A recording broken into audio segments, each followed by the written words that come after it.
smo pred 7 leti stopili skupaj, smo ugotovili, da nam je manjkalo v Sloveniji nekaj. Na eni strani smo imeli antropološko društvo, v katerem so prevladovali biologi in pa teologi, filozofi in tako naprej. Na drugi strani smo imeli pa etnološko društvo, ki je bolj ali manj ostalo v 50-ih, 60-ih letih, je bilo preveč narodopisno vse za okus nekaterih.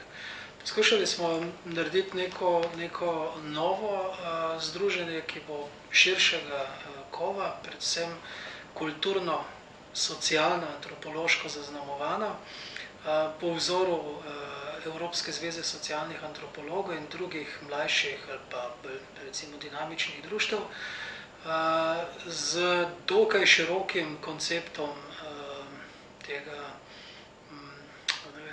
ne bom rekel zdaj, aktivnega članstva ali pa pridobivanja članstva, ampak preprosto z zelo širokim pojmovanjem tistega, kar naj bi antropologija bila.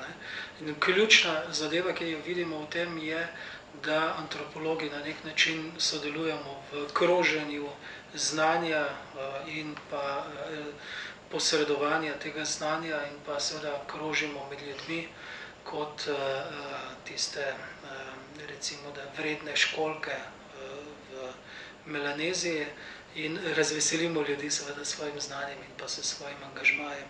Kulo smo videli od samega začetka predvsem kot dokaj angažirano društvo, ki se ves čas sooča z družbeno resničnostjo in poskuša seveda ne samo spraviti slovensko antropologijo na mednarodni zemljevid, ampak seveda prepeljati čim več sveta tudi v Slovenijo.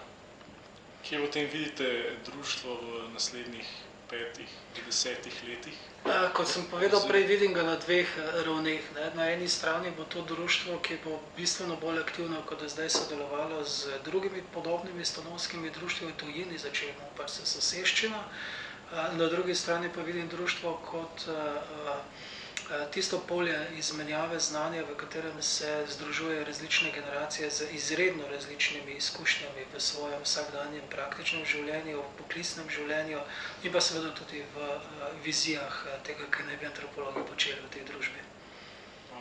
V Puli si prizadevamo nekako res ohraniti oziroma pravzaprav spodbuditi neko medgeneracijsko komunikacijo in sodelovanje med mlajšimi in starejšimi kolegi, nuditi neke vrste platformo mlajšim študentom, raziskovalcem in tako dalje, da lahko realizirajo svoje zamisli, ideje, sodelujejo ali pa celo sami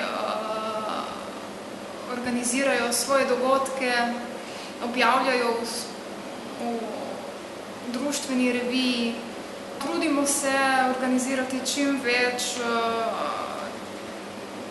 simpozijev in tudi mednarodnih konferenc. Kula je naše društvo. Odprti smo za vse. To je to.